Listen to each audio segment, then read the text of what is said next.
infantry at this point need to take cover and they need to give the tank to sort that problem out for them. So the tank's coming forward. That must be a terrifying experience for those German infantryers. First time tanks were used, September 15, 1916 on the Somme. The German soldiers actually ran away in terror from this metal monster. Tank's advancing. She's going to put a few 6-pounder rounds, common shell, into those emplacements to quieten them down a bit. The infantry are coming forward. Now, mostly in rifle arms, but we have got, over on this side, we've got a Lewis gun, a light machine gun. He's in a position to flank those positions. The rest of the infantry, taking the odd pop shot, they are very wisely behind the tank. Lewis gun firing, the infantry are pushing forward. Tank firing, tank subduing those positions. And we have another vehicle. Now, this is a wonderful tank. Over on my left-hand side, this is an original First World War tank. This is a French Renault FT, built 1917, 1918. Quite an extraordinary little vehicle. Much smaller than the Mark IV. Mark IV weighs 28 tons. This weighs 6.5. Two-man crew, and this one is machine gun armed. There is also a variant that had a 37mm cannon in its turret. Cracking little tank, beautifully restored by our friends from the Wheeled Foundation. Renault's coming forward. He's going to open up with her machine gun fairly shortly. The important thing about the Renault, this is the tank that sets the pattern for everything that comes after.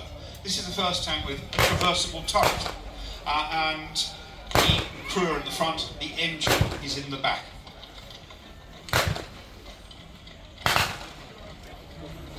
Cornishmen have taken the first enemy positions. They're going to move on. Now, I suspect there is more grief waiting because the German infantry, the Lancers, have withdrawn and they're back in a second line of defence. So we need to push them out of there. Tank's going to move forward again. Renault is moving forward to flank.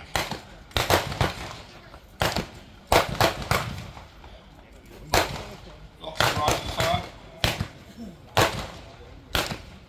Mark IV is travelling forward. Both of these vehicles are very slow.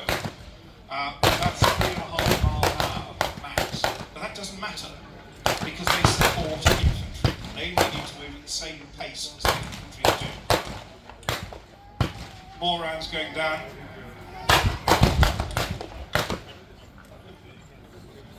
They're subduing the enemy fire.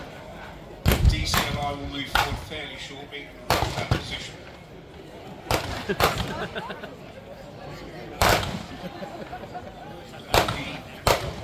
The Lancers, German infantry, are having second thoughts here. I think we're going to shove them off the battlefield. They're starting to move already. They are retreating. I think that's very wise. Infantry against 2 tanks is not much of a DCLI once again going forward, using the tank as cover. Lewis Gunner has taken over one of the German positions. He's putting down flanking fire again. Some very good tactical movement there.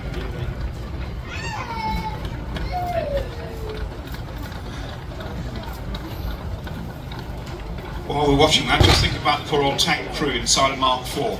It is horrific conditions in there. When you've got the engine running, the exhaust glowed just about red after about 20 minutes. The temperature is about 50 degrees centigrade and the air is full of carbon monoxide and cordite smoke. And probably a whiff of poison gas as well, if that's drifting around. Being a tankie in those conditions was a tough, tough job. They're also quite vulnerable. The armour is just over a centimetre thick. You keep out machine gun or rifle fire, but if an artillery round comes along, then that's it. It'll smash the tank into burning metal. Now we've got another vehicle entering the